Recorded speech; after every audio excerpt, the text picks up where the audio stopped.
The first is a reminder that it was the Lord that revealed that Daniel's vision would and could not be understood until the end.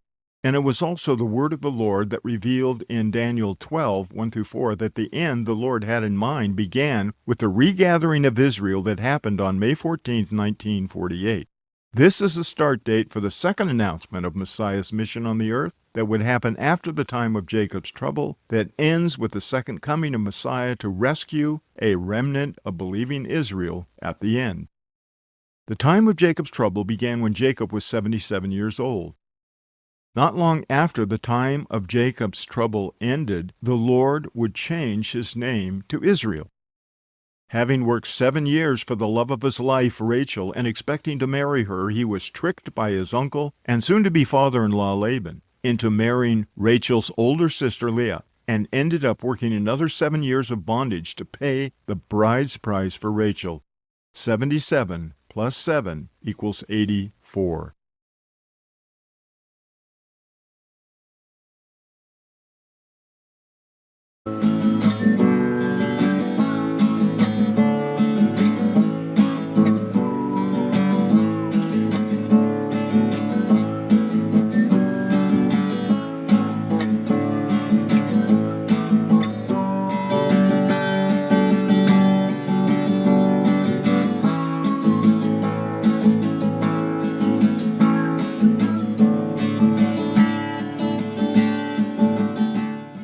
Greetings to all.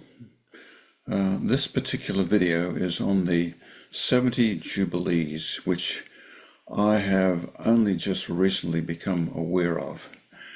And I have done extensive work in the past to on the NASA moon phase data to confirm the 70 weeks prophecy, to confirm the work of Sir Robert Anderson, and that took me years.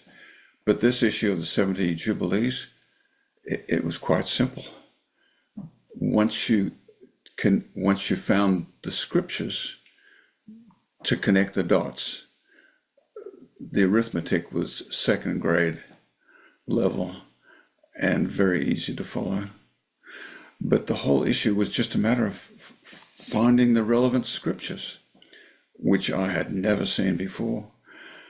And I'd seen them at various places with YouTubes and so forth, but they were never really connected properly. So it was just a matter of just going in and seeing where the connections needed to go and connect the dots, and then the rest was easy. So for a fuller layout of the actual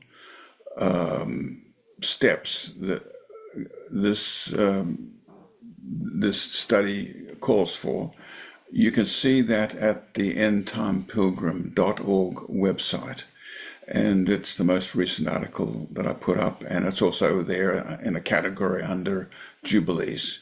So I would invite you to have a look at that. I'd be thinking, 1399 BC, what does that have to do with us? Well, the source connects that ancient date to our modern world through a really key distinction, the difference between what it calls a divine division of land and a human one. So the theory basically presents these two opposing ideas. On one hand, you've got divine apportionment. This is the original division of the land under Joshua, which is seen as being directed by God's will. And on the other hand, you have human apportionment.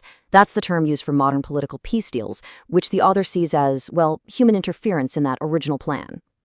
And this is where it gets really specific, connecting right to our near future. The source posits that a United Nations resolution, hypothetically dated to September 23, 2025, and involving a two-state solution, would act as a modern human reapportionment. In this interpretation, that exact event is the trigger, the thing that kicks off the final 7 years of this whole prophetic timeline.